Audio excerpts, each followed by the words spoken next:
आज रेसिपी रे आमे बनवाई जाऊे इडली किंतु बिना चावल को बतुरेकी बा बिना चावल रे आज आमे बनवाई जाऊे पूरा दुकान परिका इडली। आपण माने देखि पारुथिबे दुकान परिका केमती पूरा नरम आ तुलतुलिया हेची। आ इडली को ना आपण जहाँ संगे भी खाइले ना पाटे थो थोका पूरा मिले जीव।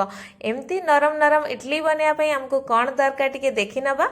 तो ये देखो मु गोटे मेजरिंग कप नहीं जाइए आपण या बदल गोटे गिना हो ग्लास हो आपण माने किछि भी सेट करि परिबे। तो एठी मु नहीं जाइए गोटे कप रे मापिकी चोपा छड़ा बिरी नहीं जाइए। आपण माने चोपा लगा भी नहीं पारिबे किंतु एठी जेहेतु मो पाखरे चोपा छड़ा बिरी थिला तो एबे मु नहीं जाइए याको एबे भल भाव में आमे कोन करबा ना 2 रु 3 थर माने मैला जीवा पर्यंत ताको धोईकी एठी नहीं आसीबा। आ आनी सारला परे मु एठी देखि दो दे देछि पानी पूरा सफिशिएंट जेमति कि एटा हमर बतुरिया पई सुविधा हबो।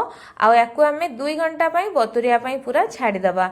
तो एपटे आमे कोन करबा ना नेक्स्ट प्रोसेस रे जो कप रे मापिकी मु बिरी नहीं थिली ना सेही सेम ग्लास हो गिना हो आपण माने जोटा नहीं थिबे मापिकी बिरी सेटा सेट करिवे। आ सेही मेजरिंग कप रे मापिकी एठी 2 गिना नहीं जिबा आमे सुजी। एठी सुजी मोटा हो पतला हो चलिबो किंतु सरू दाना थिले हमको ग्राइंडिंग करिया पई पड़िबोनी। आ जेहेतु एटा मोटा सुजी अछि तो एठी मु ताको ग्राइंड कर नै जाउची।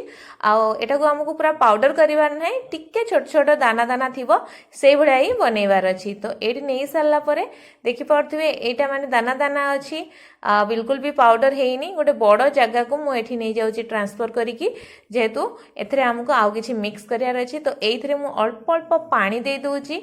पानी देला परे हाथ रे ही सब बेले याको मिक्स करिवे जा फल कौन हम ना फर्मेंटेशन टा बढ़िया भाव में हम। आउ एटा हमर जो कोड़ी बिंडा रही जीव ना तार भी भय नथिबो।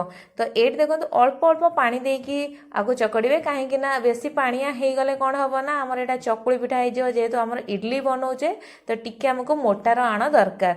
तो याको एमती अल्प अल्प पानी देकी भल भाव में मुझे मिक्स कर नहीं। तो ये एबे आमे कौन करबा ना सेथिरे आउ पाखा पाखी 3 रु 4 चम्मच भलिया पानी देदेबा। जेहेतु पानी आमर सुजीटा टिके अधिक पानी सोक करे आ ताको घोड़ेकी से 2 घंटा पर्यंत छाड़ीदेवा जमी सुजीटा आमर बढ़िया से पानी सोक करके फुलीजिव। तो ये 2 घंटा पर मुझे देखा बिरीटा आमर बढ़िया से फुलिकी ये बतुरी जाइए। तो एबे आमे कौन करबा ना गोटे ब्लेंडिंग जार रे सब तक बिरी को ये देदेबा। आउ जेतिकी पानी दरकार खाली बाटी होवाई सेतिकी ही पानी देबे अल्प देबे बेसी देकी ताको पानिया करिवेनी कहीं ना आमे जेहेतु एटा इडली बनाऊे तो आमको पानिया वाला दरकार नाही। तो ये देखो बिरी को मु पूरा चिकन करके ग्राइंड करके नहीं आसी। तो ये देखो सुजी सबू जो पानी आमे ऊपर रखी पीकी फुली जाइए बढ़िया से।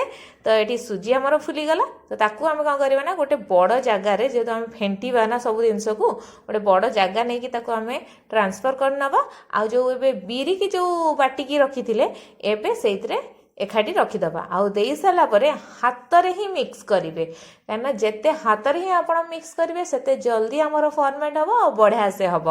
तो एमती चकड़ी चकड़ी की बढ़िया से ताको गोलई नबा कहीं सुजीटा टिके आमर माने अठालिया हो जाए। तो बढ़िया से ताको चकड़ी चकड़ी बिंडा जमती न रही से भाया भाव में आपण मैंने ताको चकड़ी नेबे। तो ये देखो अल्प टिके मुझे पानी देकी ताको पुणी गोलई नौची जिते बढ़िया से गोलेबे सेते बढ़िया से यहाँ फेणेब आ बढ़िया से फुलिबो मध्य। तो ये देखो यहाँ बढ़िया से आमर गोड़े ही गलानी। बस एबे हमें कौन करबा ना घोड़े की पूरा पाखापाखि आपड़ चाहिए राति सारा आपको बतुरे दे पारिबे नाही तो 4 रु 5 घंटा आपण मानक आपको लागिबो फुलिबा पई बा फॉर्मेट होवा पई। तो एबे आपको हमें छाड़ दबा साइड कर नबा। तो एडी मु आपण मानक देखौची 5 घंटा पर ये सबू आमर बढ़िया से फुली जाइए देखी पारे। आउ जेहेतु यहाँ ठंडा पाग करथिला तो ये टिके कम आमर फुलीची किंतु बढ़िया से आपण फुलई पारिबे जेहेतु राति सारा रखीदेले। ये देखो मु लुण बिल्कुल भी पकई नथली। तो ये मुझे दूसरे स्वाद अनुसार लुण पकई नवा आपको भल भाव में आम गोलेबा जिते बढ़िया से गोलई पारे आपण मैंने गोलई ने कहीं यहाँ आउ टे बढ़िया से फुलीजिव बा फेणई जीव। तो ये मत मान बैटरटा कौन होता ना टे मोटा लगुला। तो ये मुझे बेसी ना 3 रु 4 चम्मच भाया पानी देकी बढ़िया से मु गोलई नौची। ये देखूँ जी आमर आणाटा फुली थिला मुझे गोलई गोलैकी पूरा बढ़िया से डबल कर नेली। आणाटा ना पूरा हल्का हो गलानी जमती आपण मैंने बरा बनाती ना बरा बनैला बेले जिते बढ़िया से आपण मैंने गोलैबे सेटा सेते हल्का हम और बढ़िया से फेणाए सेमती आपण माने सुजी आउ बिरी को गोलेइले सेटा बढ़िया से हमर हल्का हबो पाखापाखि 5 ରୁ 6 मिनिट लागिबो ताको गोलेया पई बढ़िया से गोलेइ नेबे देखि पूरा हल्का हे जिवो।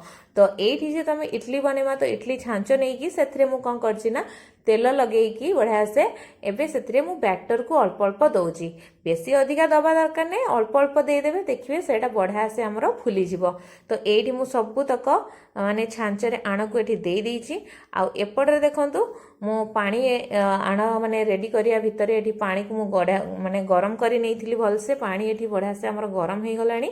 तो इडली छांच बा इडली जो पकेइतले छांच देरे ताकू मु देइकी ताकू घोड़े दबा आ बेसी समय लागिबनी हमको एटा सिजिया पई 5 ରୁ 6 मिनिट लागिबो मीडियम फ्लेम रे ही हमें याकू छाड़ी दबा बढ़िया से एठी सिजिया पई।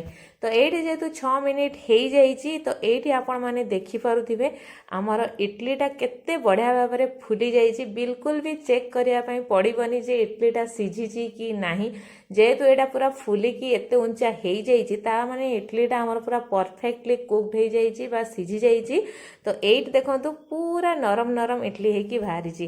तो जदि आपण मानके माने चावल खाया पई इच्छा करूनांती तो एमती माने सुजी रे नरम नरम इडली घरे थरे निश्चय बनांतु आ किपरि लागिला आम कमेंट बॉक्स रे कमेंट करी निश्चय जणांतु। धन्यवाद।